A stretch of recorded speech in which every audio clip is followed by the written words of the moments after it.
In 2007, one company sold more mobile phones than its next three competitors combined. More than Motorola. More than Samsung. And yes, more than Apple. This company held nearly half of the entire global market. Its brand was synonymous with quality and innovation. Its distinctive ringtone was the world's most recognizable audio logo. This company wasn't just a market leader. It was the undisputed king. That company was Nokia. And just 6 years later, it would be forced to sell its mobile phone business for what was essentially pocket change. For anyone over the age of 30, the name Nokia brings back a certain nostalgia. The candy bar phones. The game of snake. The seemingly indestructible build quality. For over a decade, Nokia didn't just sell phones. It defined the very idea of mobile communication for billions of people. At its peak in late 2007, Nokia's global market share in smartphones reached an incredible 49.4%. 1 out of every 2 smartphones sold anywhere in the world was a Nokia. They were a Finnish technology giant, a source of national pride, and a company that seemed too big to fail. And then, they failed. It wasn't a gradual decline. It was a catastrophic collapse, one of the most dramatic in modern corporate history. They went from total dominance to complete irrelevance in the time it takes to get a college degree. So how did the undisputed ruler of the mobile world get so completely dethroned? How did they miss the biggest shift in their own industry? This wasn't a simple mistake. It was a series of fatal decisions rooted deep within the company's own success. And that's the question we're answering today. To understand Nokia's fall, we have to look beyond the launch of the iPhone. Apple didn't kill Nokia. Nokia was already dying from the inside. The story breaks down into 3 critical chapters. By the mid-2000s, Nokia was a victim of its own success. Their dominance had created a culture of arrogance and a complex, bloated internal structure that stifled true innovation. The company was organized into competing divisions that fought each other for resources and budget. It was a state of internal civil war. The hardware division was king. Nokia's engineers were masters of building efficient, durable, and cost-effective physical phones. They excelled at supply chain management and global distribution. For them, a phone was a piece of hardware. The software that ran on it was a secondary concern, a simple utility to make calls, send texts, and take low-resolution photos. This hardware-first mindset was the source of their biggest weakness, Symbian. Symbian was Nokia's operating system. In the early 2000s, it was revolutionary. But by 2007, it was a mess. It was a clunky, aging platform that was notoriously difficult for third-party developers to work with.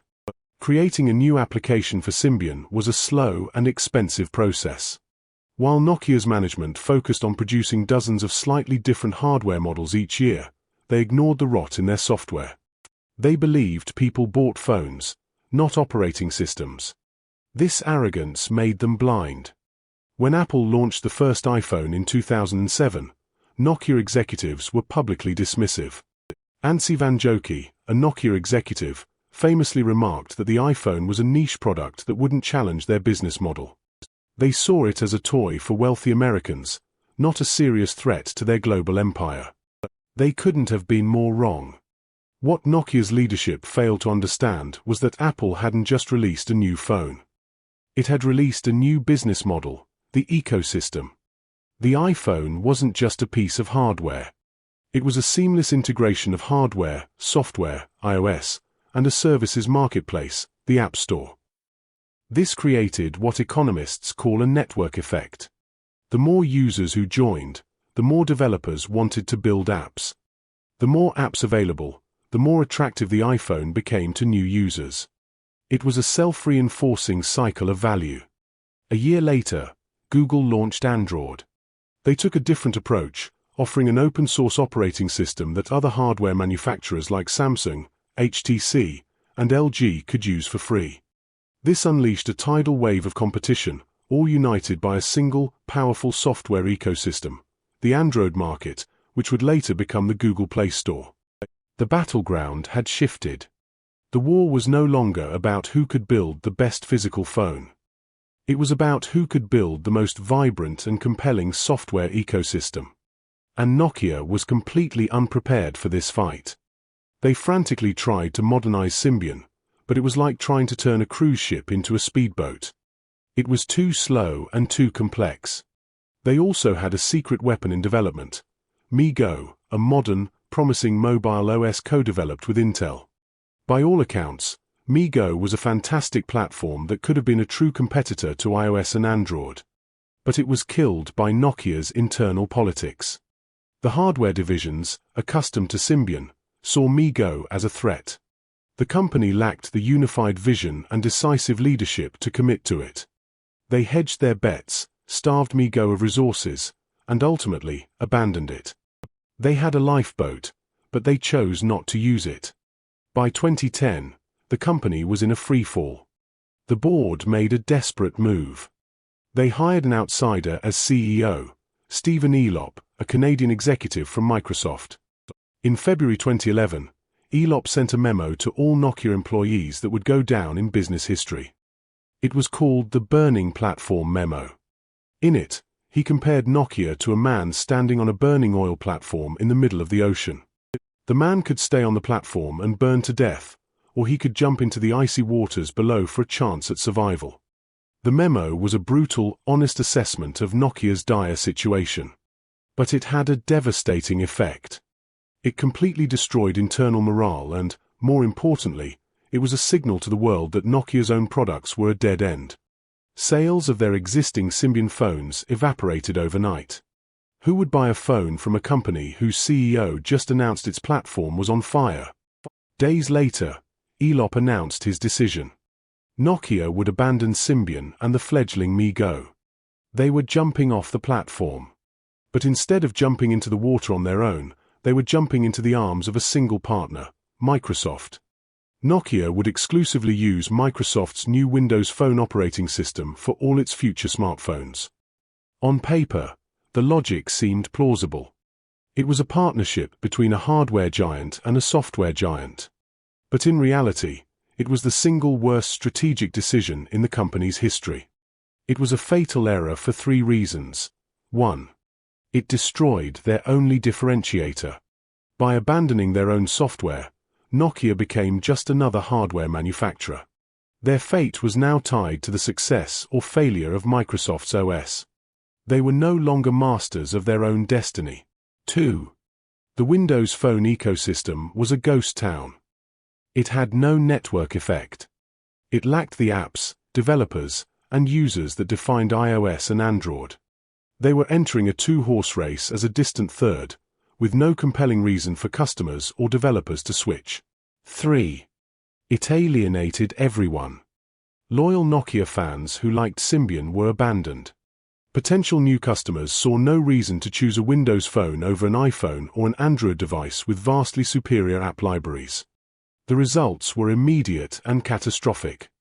Nokia's market share, which was 29 when Elop took over, fell to just 3 by the summer of 2012. The jump from the burning platform wasn't a leap to safety. It was a leap into oblivion. So, what is the core insight here?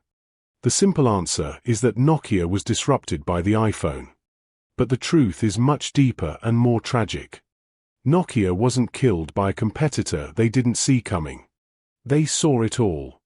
Internal documents and interviews with former employees reveal that Nokia's own research and development labs had created prototypes of touchscreen smartphones, app stores, and mobile mapping services years before Apple or Google. They had the technology. They had the talent. They had the money. The aha moment is this: Nokia's failure was not one of technology, but one of strategy and leadership. The company was so successful and so siloed that it suffered from strategic paralysis. It couldn't make a bold decision. The internal war between hardware and software, and between Symbian and MeeGo, meant that good ideas were starved of resources and died on the vine. They were an army with multiple generals all giving different orders. And when they were finally forced to make a choice, they made the worst one imaginable. The decision to partner with Microsoft wasn't just a bet on the wrong horse. It was an abdication of their own identity. They gave up on their own software, their own developers, and their own platform, all for the illusion of a quick fix from an outside partner. Nokia didn't fail because they missed the future. They failed because their own internal chaos prevented them from building it. They owned the race, but they couldn't agree on which car to drive, and ended up giving the keys to someone who didn't even know the way to the track. In 2013, Microsoft acquired Nokia's mobile phone business. The deal marked the end of an era. The king was officially dead. The story of Nokia is one of the most important cautionary tales in modern business. It teaches us that market dominance is not a guarantee of future success. In fact, it can be a curse, creating the very bureaucracy and arrogance that prevents a company from adapting to change. More importantly, it highlights a fundamental shift in the world of technology. The value is no longer just in the device itself, but in the software and the ecosystem that surrounds it. Nokia continued to sell hardware, while Apple and Google sold a universe of possibilities. Nokia's collapse serves as a permanent warning to every industry leader. No matter how high you fly, you are never more than one bad strategic decision away from becoming irrelevant. If you learn something new, hit the like button and subscribe for more strategy breakdowns. And let us know in the comments, what company's strategy should we unlock next?